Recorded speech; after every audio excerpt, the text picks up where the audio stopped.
Bom dia, professor. Bom dia, gente. Bom dia, professor. Bom dia, professor. Bom dia.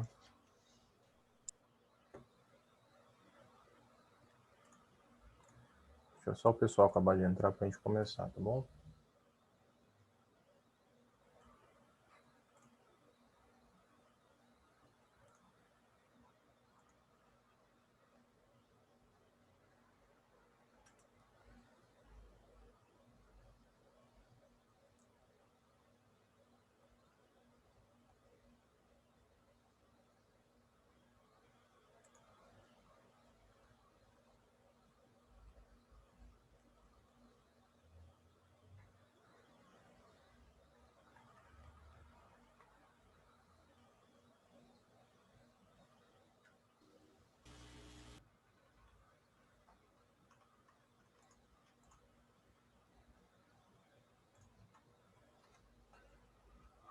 Bom, pessoal, bom dia. Bem-vindos de volta.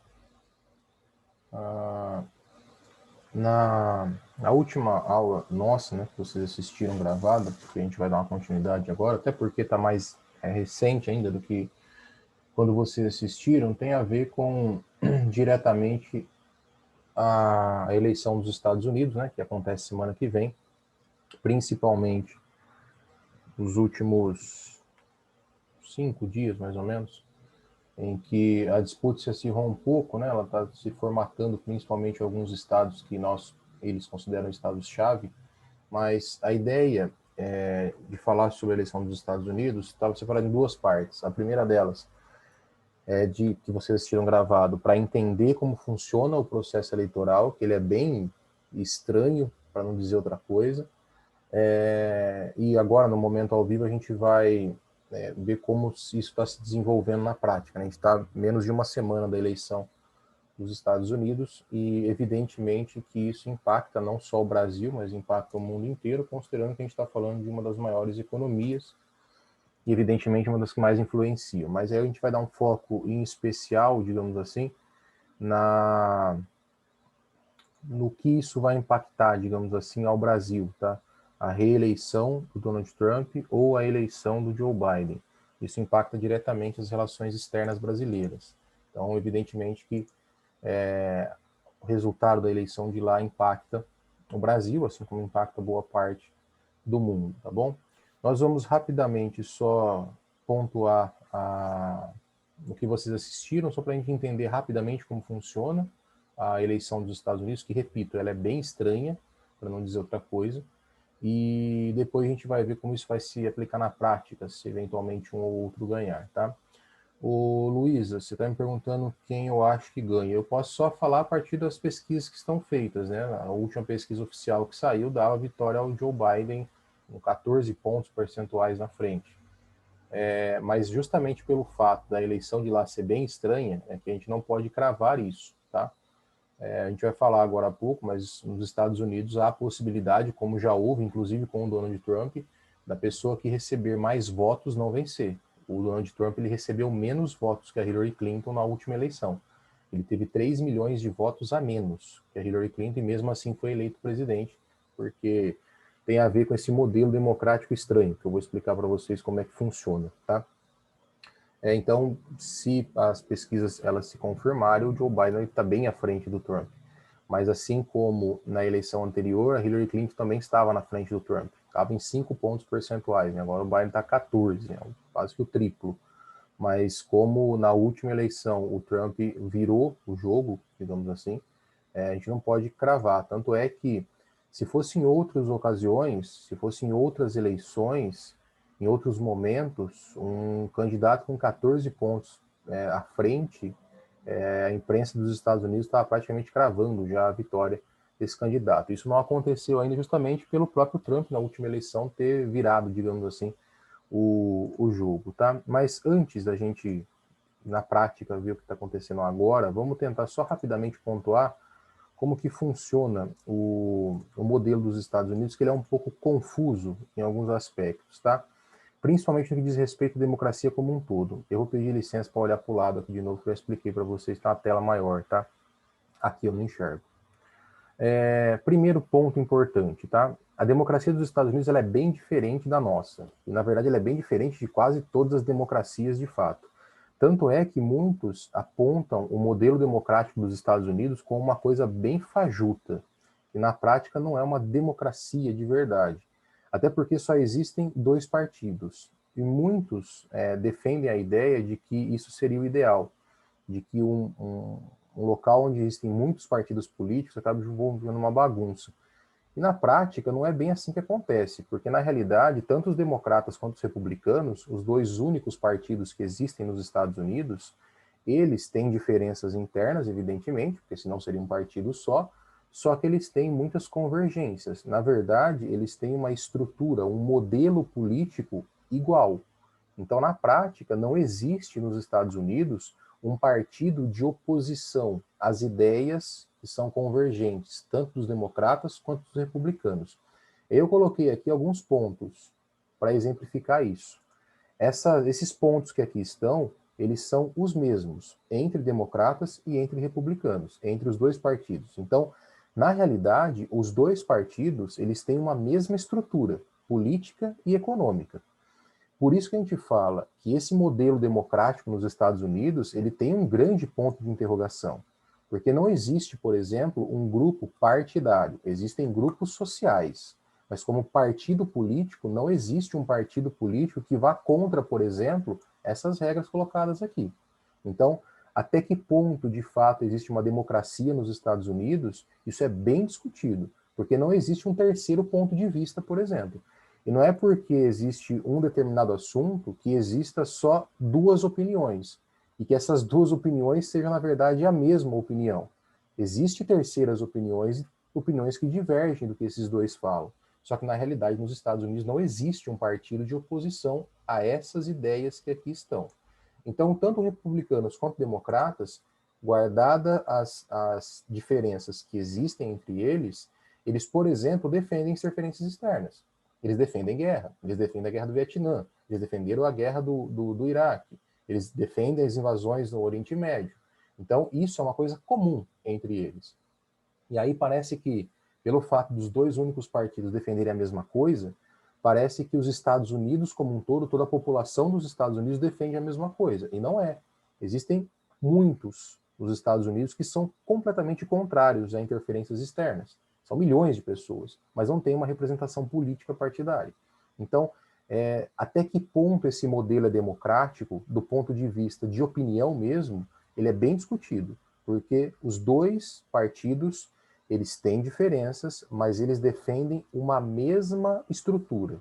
Eles têm um mesmo modelo político. Esse modelo político, ele permanece no poder nos Estados Unidos, mesmo com as sucessões entre democratas e republicanos, porque a base é a mesma. Por exemplo, apoio de grandes empresas, a concentração de riqueza, o predomínio de políticos, com exceção do Barack Obama, o último presidente dos Estados Unidos, todos os outros tiveram esse aspecto aqui. Ou seja, são brancos, homens de classe média alta. Sempre, todos os presidentes dos Estados Unidos tiveram esta característica aqui. A única exceção foi o Barack Obama no último governo que ele fez, os dois, né, que ele conseguiu a reeleição. Então existe uma manutenção de um modelo que na prática não é alterado porque não existe nenhum tipo de oposição a este modelo que se insere aqui. Por exemplo, a gente vê nos Estados Unidos hoje, depois, principalmente da morte do George Floyd, uma crescente muito grande do movimento negro dentro dos Estados Unidos. A gente chegou a falar disso já numa atualidade. O preconceito racial nos Estados Unidos ele é estrutural. Já falei isso para vocês. A polícia dos Estados Unidos, o treinamento da polícia dos Estados Unidos é um treinamento contra negros. Isso é pautado no modelo de treinamento policial. Isso faz parte da sociedade dos Estados Unidos. Cabe lembrar, a gente já falou sobre isso, a discriminação racial ela foi legalizada do ponto de vista de lei até a década de 60 nos Estados Unidos. Então, cadê um partido político, um grupo político que defenda, por exemplo, o direito dos negros? Não existe. Existe esse predomínio aqui nos dois partidos. Então, até que ponto, de fato, é uma democracia? Isso é muito discutido. Porque democracia significa embate de ideias. Nos Estados Unidos, por mais que tenha divergência entre os dois partidos, a estrutura ela é a mesma. A estrutura tanto dos republicanos quanto dos democratas é basicamente o mesmo. Então, durante muitas ações dos Estados Unidos, inclusive interferências externas, a acusação dos Estados Unidos, por exemplo, é a inexistência de uma democracia. A Cuba é uma ditadura. A União Soviética era uma ditadura porque só tinha um partido. Ter dois partidos, será que de fato é um modelo democrático? Não. Do ponto de vista democrático puro, essencialmente não é.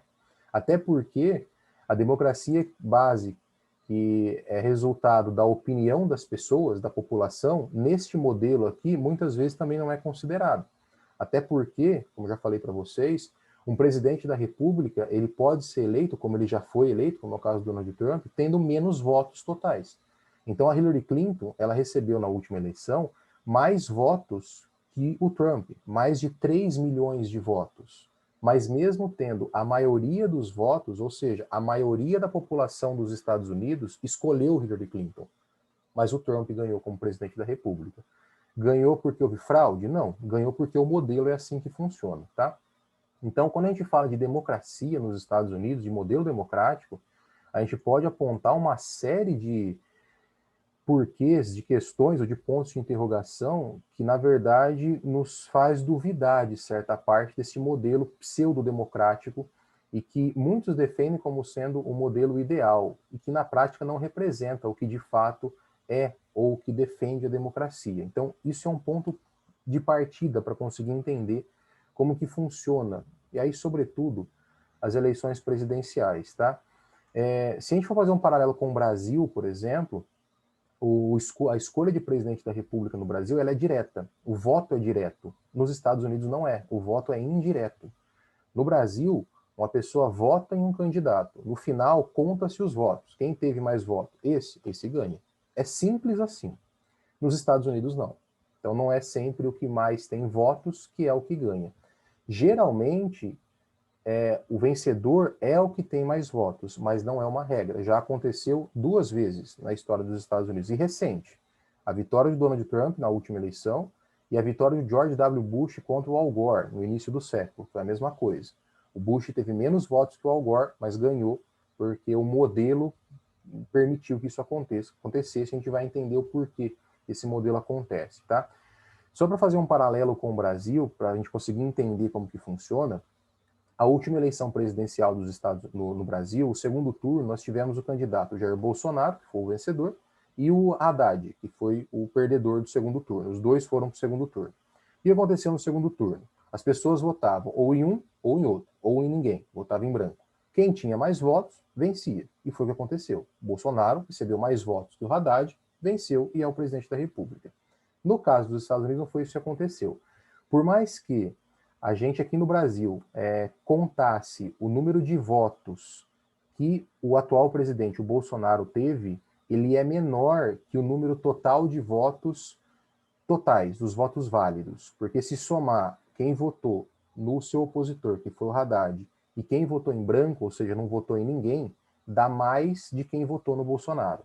Então, na prática, o Bolsonaro ele foi eleito com menos da metade dos votos válidos. Se a gente contar quem votou no seu opositor, que foi o Haddad, e quem votou em branco, ou seja, não votou em ninguém. Se somar esses dois, dá mais de quem votou no Bolsonaro. Só que no Brasil, pelo voto ser direto, você desconsidera voto branco e nulo. Você considera só voto direto, quem votou em um e quem votou em outro. Nessa ocasião, votou-se mais no Bolsonaro do que no Haddad. Ele foi eleito, porque ele recebeu o maior número de votos válidos. Nos Estados Unidos não é assim que acontece. Na verdade, ele é bem mais complexo do que aqui, tá? Para a gente conseguir entender esse modelo eleitoral, ele funciona através da aquisição de votos de delegados. É como se fosse representantes de cada estado. E cada estado dos Estados Unidos, que tem uma enormidade de estados, ele tem um número X de delegados. Alguns estados têm mais delegados, outros estados têm menos delegados. Como que isso é definido? Como tem mais ou menos delegado? É a partir do número de população. Então, estados que têm mais população têm mais delegados. Estados que têm menos população têm menos delegados. E no final, quem recebe mais votos desses delegados ou seja, quem recebe mais votos de alguns estados mais populosos, acaba vencendo a eleição. Então, por exemplo, eu coloquei para vocês. Aqui tem o mapa dos Estados Unidos de todos os estados, inclusive contando o Havaí e o Alasca, que não são estados contínuos, mas são estados dos Estados Unidos. E aqui na frente tem o número de delegados por estado. Então, vamos imaginar a seguinte situação. Se um determinado candidato vencer no Alabama, no Alasca e no Arizona, ele vai receber um total de votos de delegado de 23. 9 delegados no Alabama, 3 no Alasca e 11 no Arizona. Então, um total de 23 votos, digamos assim. E se o seu opositor, o seu adversário, vencer, por exemplo, só na Flórida, um estado só, ele vai ter um número de 29 votos. Então, mesmo ele vencendo só em um estado, ele vai ter mais votos do que um outro que venceu nos 3 primeiros estados, porque a soma de delegados dos 3 primeiros estados não é superior ao número de delegados da Flórida. Então, nesse quesito aqui, se somar todos os delegados de todos os estados, dá um total de 538. Quem conseguir 270 delegados já é considerado eleito, tá? Porque aí tem a maioria do número de delegados que adquiriu e consegue vencer a eleição. Desta forma, existem o que eles chamam de estados-chave, ou estados fundamentais. Quais são esses estados-chave, esses estados fundamentais? Aonde, inclusive, se foca muito os comícios e todas as corridas, digamos assim, eleitorais, são nesses estados. Eu deixei grifado aqui para vocês que são justamente os estados que têm o maior número de delegados, que são considerados os estados-chave, digamos assim. A Califórnia com 55, a Flórida com 29, Illinois com 20, Nova York com 29, Ohio com 18, Pensilvânia com 20 e o Texas com 38. Esses são os estados que têm os maiores números de delegados. E, na maioria deles, esses estados, eles pendem de uma eleição para outra. Eles também são considerados estados pêndulos. O que isso significa? Existe um padrão histórico nos Estados Unidos de sempre alguns estados votarem historicamente em um determinado partido, enquanto outros estados historicamente votarem sempre em outro partido. Isso é um padrão. Os únicos estados que oscilam bastante, em uma eleição vota em um partido, em outra eleição vota em outro partido, são, na maioria dos casos, justamente esses que têm o maior número de delegados, como, por exemplo, Ohio, Pensilvânia, a Flórida, são estados que oscilam muito. Então, não há um padrão, digamos assim. Enquanto tem vários outros estados que têm um padrão muito claro de votos, tá? Historicamente, inclusive, tem estados que em todas as eleições dos Estados Unidos, sempre o mesmo partido vence nesse estado. Dificilmente, em alguns casos, nunca um outro partido venceu. E aí nós temos um padrão bem claro desse modelo, digamos assim. Eu coloquei aqui para vocês verem como se fosse uma representação, um desenho, e eu vou pedir licença para olhar para o lado de novo, porque eu não enxergo, do mapa dos Estados Unidos de novo, e aqui um mapa não, um desenho, um croquis, que mostra a predominância, digamos assim, histórica dos estados que votam em cada um dos partidos, tá? Em verde, desculpa, em azul, tá aparecendo para vocês, me aparece verde, tá?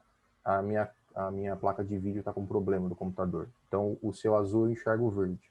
Então, o azul de vocês, né? O meu está verde. Mas o azul, ele representa os democratas, que é o partido do Biden. E o vermelho representa os republicanos, que é o partido do Donald Trump. E aí a gente consegue enxergar mais ou menos um padrão nos Estados Unidos. Que padrão é esse? As costas leste e oeste, ou seja, a costa leste e a costa oeste, têm um padrão de votação historicamente voltado aos democratas, enquanto que a parte central dos Estados Unidos tem um padrão de votação voltado aos republicanos, tá? Ao partido de Donald Trump. E aí tem alguns cenários importantes, inclusive econômicos, que a gente pode traçar. Aonde está localizado as regiões mais desenvolvidas dos Estados Unidos? Justamente as duas costas. Inclusive essa região aqui é a região mais industrializada dos Estados Unidos, que é a região Nordeste. E aqui nessa porção oeste, à esquerda, está localizado, por exemplo, o Vale do Silício, que é um dos maiores tecnopolos do mundo. Então, as regiões mais desenvolvidas nos Estados Unidos são os extremos, costa leste e costa oeste.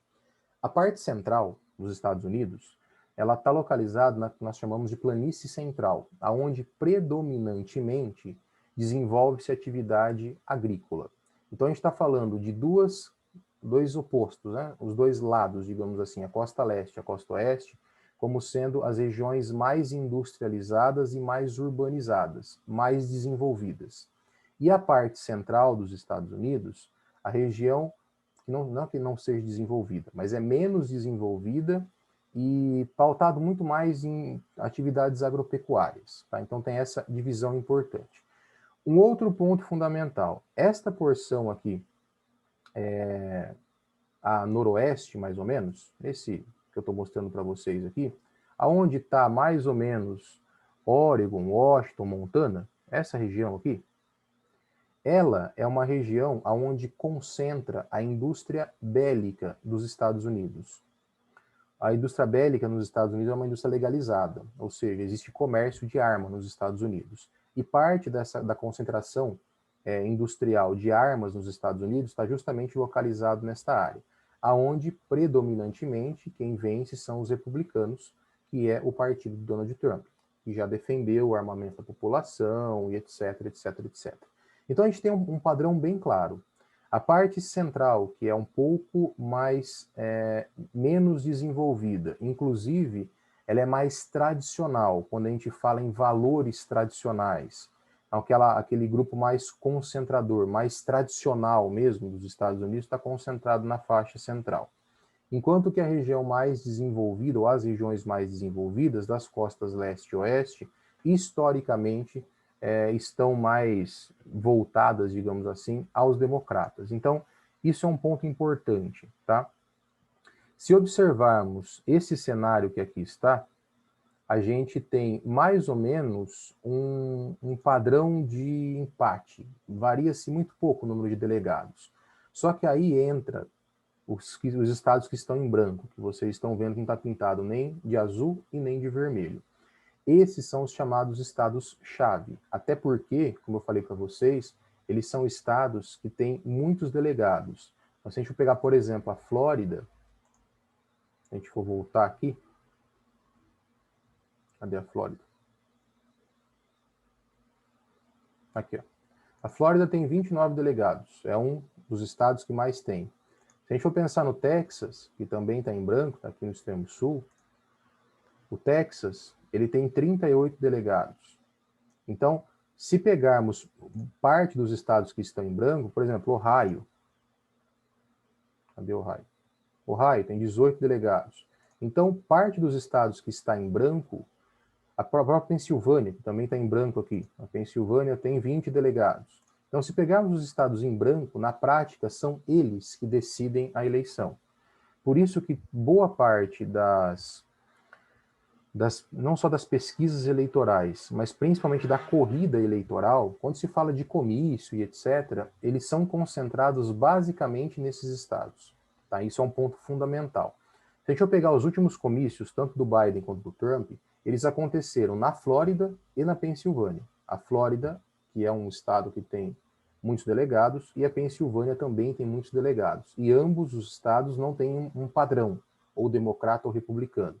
Ele oscila muito entre uma eleição e outra. Então, o foco principal, por exemplo, nessa última semana, foi entre a Flórida e a Pensilvânia. E aí, nesse modelo atual, ainda tem mais um ponto importante.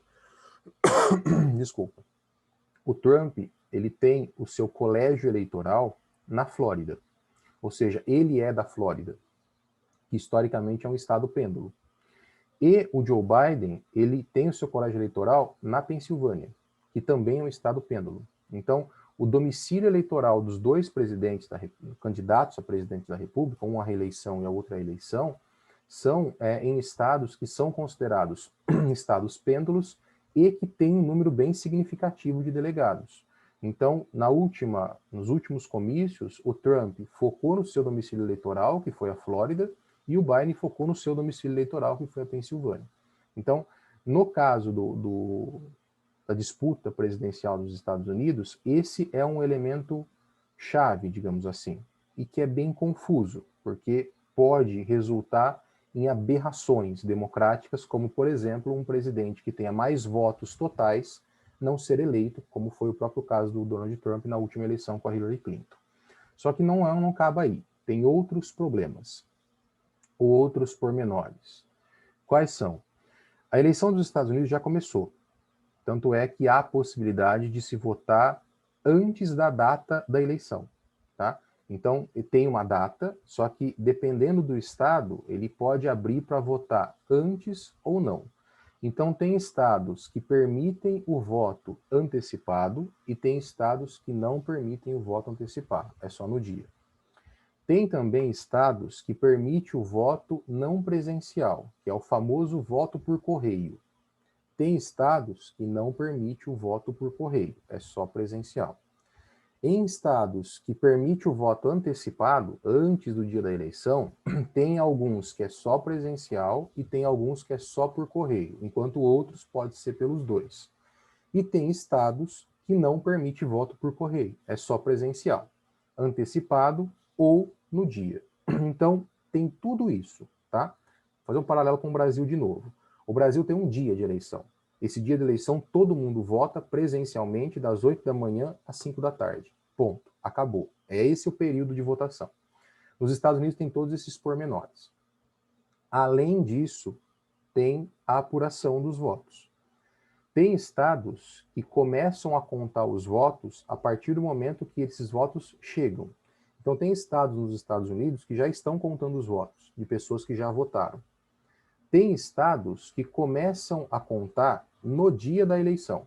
Então, permitiu votar antes, aí no dia da eleição começa a contar. E tem estados que só começam a contar depois do dia da eleição.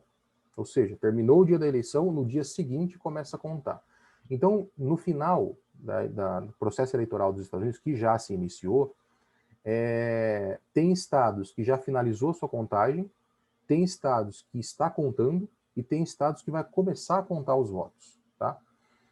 E um ponto fundamental para isso é que estados chaves, como a Flórida, o Texas e a Pensilvânia, os três começam a contar depois do dia da eleição. Então, se de fato, o que provavelmente pode ser que aconteça, esses estados decidissem, ou vão decidir a eleição, pelo fato de terem mais delegados, eles vão começar a contar, digamos assim, a partir do término da eleição. Então, acabou num dia, começa a contar no outro. O que faz com que o resultado, muitas vezes, talvez aconteça a mesma coisa, não saia no dia, como, por exemplo, sai aqui no Brasil. Até porque, e aí tem o último ponto, que difere essa miscelânea, essa complexidade de eleição dos Estados Unidos, essa confusão, na realidade, é que o voto lá é em papel. Papel, xizinho no papel.